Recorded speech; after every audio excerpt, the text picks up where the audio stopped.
Teremos combustível para que a Bolsa retome e firme-se acima novamente dos 100 mil pontos? Ou foi só um pano de fundo, né? Não é crível, não vai ser executável e aí as coisas começam a ficar ruins.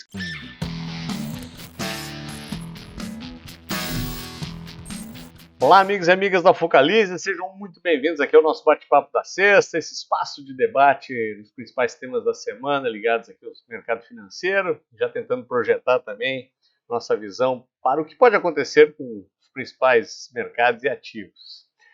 E não é que nasceu o famoso e tão esperado arcabouço fiscal, talvez um dos elementos-chave desse primeiro trimestre de governo Lula, era muito esperado, principalmente no âmbito da questão fiscal brasileira.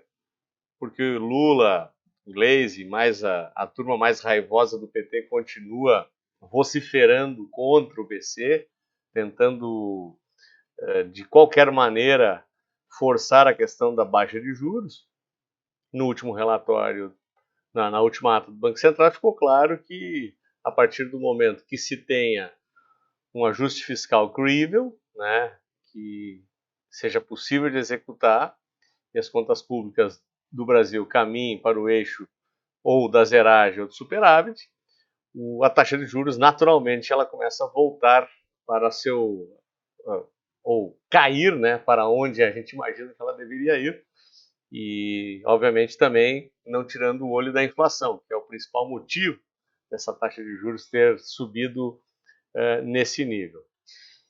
E como é que foi o tal arcabouço? Bom, no primeiro momento, né, foi uma apresentação, a gente brinca, né, foi o PowerPoint que o Haddad e a Tebet apresentaram com a proposta. Quando a gente olha para a engenharia da proposta em si, eu particularmente achei ela até bastante interessante. E mesmo que não fosse, né, mesmo que seja uma proposta de arcabouço ruim, é melhor do que não ter a proposta. Né? Então, essa proposta ruim ou não ter, melhor ter a proposta ruim. E é muito prematuro ainda, sob o ponto de vista de julgar se vai ser bom ou não, porque ela precisa ser melhor detalhada. E o que foi apresentado até agora apresenta algumas premissas bastante questionáveis, porque ela é bastante agressiva no que tange a algumas metas, especialmente do lado da receita. Porque se pegarmos o que foi levantado no início do ano em relação ao déficit para 2023, nós falávamos em 1% de déficit, que equivaleria praticamente a 110 bilhões. Na apresentação de ontem, 2023 cai para 0,5%, 0 a 24 e a partir de 25 já se fala em superávit. Só que 50, 60 bilhões simplesmente desapareceram do orçamento na questão do déficit e não se explica de onde vem. Então existe uma expectativa de um aumento de receita na ordem de 150 bilhões para o período 23-24. E aí? O que isso denota? Seria um aumento de carga tributária, um aumento de arrecadação via questão fiscalizatória? Isso não fica muito claro. Ao mesmo tempo que já se projeta nesse mesmo plano que a taxa de juros começa a cair imediatamente. Então tem um efeito mais baixo sobre a questão da dívida e a expectativa de crescimento do PIB vai para 2,5%. Então só falta combinar com os russos. Então tem uma série de elementos pré-colocados nesse plano. Eu tenho um amigo que dizia, né, que papel aceita tudo e o Excel nos deixa milionário em qualquer projeto que a gente coloque um fluxo de caixa constante ad infinito. E é mais ou menos isso que aparentemente foi apresentado. Num primeiro momento, o mercado gostou, a bolsa reagiu bem, como já vou mostrar aqui nos gráficos, mas hoje, quando começa um aprofundamento do que foi apresentado e a possibilidade de colocar isso em prática, sem contar ainda todo o trâmite que tem que ser passado junto ao Congresso para aprovação disso tudo, as coisas ficaram um pouquinho mais turvas. E aí, aquela subida, aquele rompimento da média da LTB que verificamos no pregão de ontem com uma forte alta, hoje praticamente tivemos um engolfo de baixa devolvendo quase que toda a alta só do dia de ontem. O que acontece para efeito gráfico? Nós temos aqui a média segurando o pullback de preços e a própria LTB. Se considerarmos que houve o rompimento e o recuo, e a partir do pregão de segunda-feira os preços voltarem a subir, talvez realmente tenha sido um pullback na LTB, possamos aqui armar um pivôzinho de alta para a continuidade da subida ou da recuperação dos preços, o que levaria a expectativa dos preços até a faixa dos 107 mil pontos. No teste, ou seja, na continuidade do movimento descendente, aí teremos novamente a possibilidade de testarmos o fundo aqui na faixa dos 97 mil pontos. Então, segunda-feira é um dia bem importante para conseguirmos visualizar essa movimentação.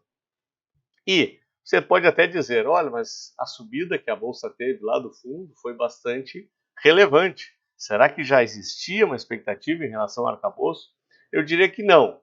O impacto dessa subida tem muito mais a ver com questões de fora do Brasil, que eu já vou mostrar aqui para vocês também, já vou falar delas, do que basicamente o que foi apresentado no arcabouço. Esse pregão aqui sim, esse com certeza teve a ver, porque foi uma reação imediata à apresentação do plano. E quando a gente olha para o dólar, também tivemos um efeito bem positivo. O dólar voltou para a faixa abaixo dos 5,10. Aqui também um pouco de influência internacional, porque o dólar enfraqueceu em relação às moedas emergentes, mas aqui certamente já também refletindo o arcabouço e vindo testar uma região lá muito próxima do 5. Então isso aqui também é uma boa notícia para o mercado brasileiro. E quando a gente olha para a taxa DI, vou colocar o DI 25, depois do estresse da semana passada, a taxa voltou a subir, com a apresentação de ontem, voltou a ceder e aumenta aquela expectativa, também já falei no comentário da semana passada, na possibilidade de verificarmos, se não na próxima, no máximo em 2 reuniões do cupom, já iniciarmos a retomada da descendência da taxa de juros. Ou seja, a gente vai enxergar ainda em 2023 o início da taxa de juros no Brasil começando a cair. E isso sim é uma ótima notícia. Então, resumindo, se nós temos um arcabouço, o mercado começa a enxergar como possível e a taxa de juros dá sinais claros de que vai começar a cair, muda o jogo e aí os ativos de risco começam a voltar a ficar muito, muito interessantes. E lá no cenário internacional, como eu já vou mostrar aqui no gráfico para vocês, parece que a questão do risco de crédito já está debelada. O mercado já começa a acreditar que a sangria foi contida. Quando a gente olha para a S&P, olha para a Nasdaq, nós visualizamos. Quando a gente olha também para a Nasdaq, nós visualizamos, inclusive já um pivô de alta aqui na Nasdaq. S&P já está em caminho disso. Olha só a recuperação no mercado europeu, já de novo muito próximo do topo. E o VIX, que é o nosso gráfico do medo, média vol, olha só, já voltando lá para patamares quase de normalidade abaixo dos 20. Então, o cenário internacional acabou ajudando também, né? Então, o risco daquela crise de crédito que visualizávamos até 2 semanas atrás, semana passada ainda tinha alguns sinais, mas essa semana parece que a coisa se acalmou. O dólar caiu, isso também foi bom. E o mercado internacional acabou colaborando também para essa breve recuperação aqui dos nossos principais ativos. Semana que vem é uma semana importante, vai continuar o debate em relação a tudo isso. Provavelmente o detalhamento por parte do Ministério da Fazenda em relação ao arcabouço fiscal vai melhorar a percepção ou não, né? Depende do que for apresentado. E vamos ver como os mercados reagem em relação a isso. E você, o que acha? Gostou da notícia? Gostou do que foi apresentado? Acha que teremos combustível para que a Bolsa retome e firme-se acima novamente dos 100 mil pontos? Ou foi só um pano de fundo, né?